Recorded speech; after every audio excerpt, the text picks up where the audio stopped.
Hi, and welcome back to my channel. Today's how to make a stained glass tree number 5 is crystals and metals leaves made over a silicone coated styrofoam form. So this is your normal styrofoam tree form, or you can get those white kinds. It doesn't really matter. I coated this styrofoam form with silicone, this liquid silicone you can get that people use to caulk their windows and stuff. Mix it with water and dishwashing soap. I use Dawn dishwashing soap. Just kind of knead it like it was dough. Make it into a more solid mass than it came out of the tube. After it becomes a little bit like more doughy, then shape it over your styrofoam form. This is a wire form that I shaped over my tree. This was 16 gauge pure bare copper. Now what I am doing is I made some loops going around the styrofoam tree, and I am soldering on some crystals. These are small crystals that I have foiled. So I used regular copper foil that you'd use for stained glass and cut it into like quarters, so it's really thin strip, and then foiled around my crystals. Now I do have videos showing how to foil different small items and large items so that you can see how I do it. It's a little tricky to do these small pieces, especially these particular crystals, because these are 10 millimeter and they were very kind of sharp on the edges. So they were kind of tricky to get the foil to wrap around properly. Now I'm using a silicone washers to support the little crystals while I am soldering them onto the wires that I made for the garland shape. And these washers are very handy because they're silicone, so they are heat resistant, and so you can use them over and over again. They're just regular washers you'd use for like plumbing supplies, and they come in various sizes. And so I'm using kind of a bigger one with another one on the inside to help support the little pointy bottom of the clear crystal. And I made those going all the way around the tree, going up in a swirly design. So I just kept moving my tools and adding yet another crystal until I was done filling the garland shape going up. Now I bought some metal alloy leaves of different shapes and some snowflakes of different shapes. And because these are just a weird alloy metal, it did take a little bit to get them to solder on, but they seem to work quite nicely. I did cut off the little knobs at the end of the snowflakes that were designed to like hang from a chain around your neck or something. I don't know what people normally would do with them, but I did cut those off so that I just have the snowflake shape. And then I also soldered on all the tree shapes, the leaves, and various sizes of leaves, and I did coat them all with solder to give that silvery look that I wanted for this particular tree. So I just put flux on the objects themselves and then coated them with solder. Now some of these little snowflakes that I got were already silver colored, so I didn't worry about covering them completely, which is good because some of the snowflakes didn't really take to being soldered that much, so that was a little tricky to get the solder to stick to them, but it worked pretty easily. So I went around my tree and just kind of added different snowflakes and crystals wherever I could. Well, the crystals I haven't added yet, but the snowflakes. So I cut the end off the snowflakes and just kind of plop them all over the place, kind of giving a Christmas motif of leaves and the snowflake shapes. Now the most of these leaves and a lot of the snowflakes I got on Temu, but you can find them at different places. The crystals themselves I got on Amazon. And I will add where I got some of this stuff when I got them on Amazon for you um, to look at if you'd like to. I'm an Amazon associate, so if you end up ordering something, yes, I do get a slight commission, but I'm doing it more just for the knowledge for you to help you out trying to find different things. Wherever you can find what you need is a good thing to do because you never know where you're going to get different items. So I went around and I filled in every place I could get. Now I like to use a variety of shapes and sizes. So when I'm doing a project like this, I like to source lots and lots of different pieces so there is a big variety. Now where I have these areas of spaces between, I didn't actually use crystals on this particular project because I used crystals on the garlands. So what I used for the ornaments was different colored of flat glass globs. They're sometimes called dragon tears or flat marbles or just glass globs. You can source different things, but they're basically round on one side and flat on the other. I foiled them with about a quarter of a normal strip of 7/32 inch flat foil, and then just kind of burnish down the foil so it really stays nicely.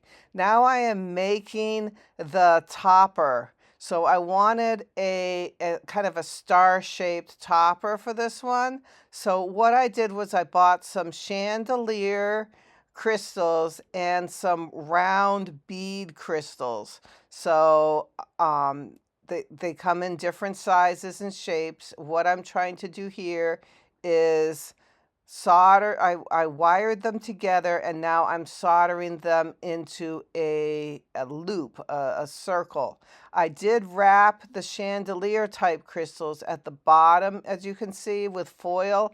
That was just in hopes that it would help in the soldering process to help keep them together. And as you can see, they did help keep them together. They didn't fall off too much. Right now, I'm kind of making little kinks in the loop I made to try to keep it as tight as possible, because the tighter around, I was thinking that if the wire holding them together was really tight, then with the soldering, that would help sturdy them up, because I don't want this to be really floppy, of course, when I'm done.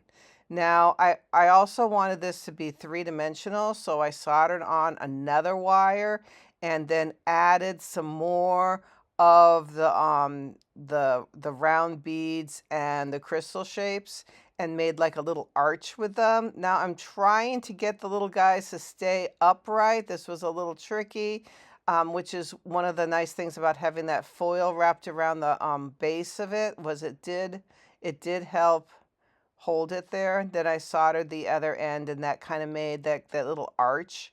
Now I have these other gaps on the sides of that arch. So now I decided I needed to add some more crystals and beads to those areas. So I just kind of like put in a crystal and then a bead. And then I went through the top, soldered those together, and then went to the other side and added some on the other side. So this would finish the arc and finish the shape. Yeah, they don't stay perfectly like symmetrical. The little star, points of the topper weren't like perfectly aligned, but it did give the look I wanted. So That was a plus. And then I basically put flux in between all the pieces as much as possible. And then I wrapped some wire to hope that the wire would help sturdy them up so they stay steady. And then added lots of solder wherever I could see any copper wire or copper foil. I just added more and more solder to try to keep it sturdy. So as you can see, it kind of came out, it almost looks like an asteroid type of shape, but it came out looking like what I wanted it to be. It was a starry shape, and it had like lots of little points, and it was crystally, and I liked it. It pretty much did what I wanted to. Just kind of straighten them up where you can, and then I was done. Now I needed to attach it to the tree itself. So after I was finished, I was like, okay, how am I going to attach it? So I decided I would add yet more wire to it, and solder the wire into the soldering mass of the top of the tree, of the star, and then solder the wire to the actual leaves, because I did solder the tree leaves to the top wherever they met, but I just thought it needed more assistance. So that's why I added some wires here and there, although it was kind of tricky to get them to stay. So I kept on turning the tree and adding flux and trying to get this wire to stick somewhere. Let me see, I guess right there, it looks like it would stick.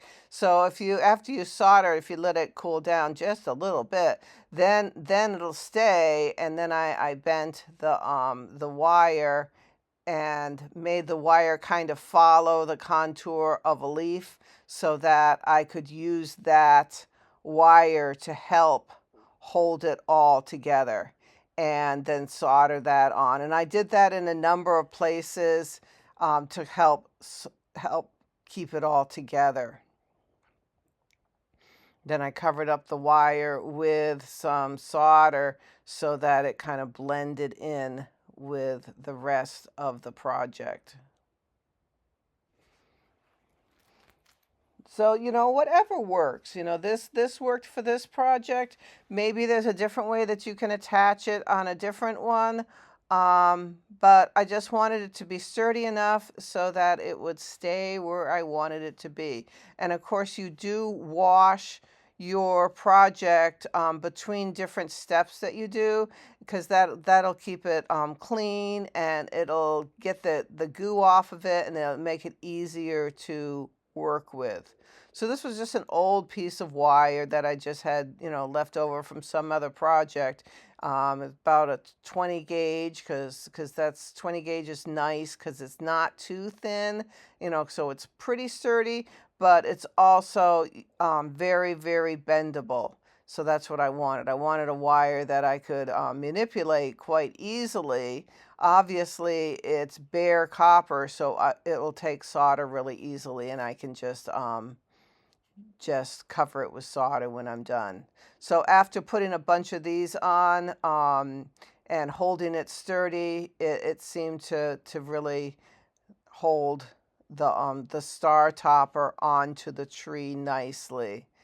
And even after you've soldered one end, you can even you can still bend the wire a little bit if you need to.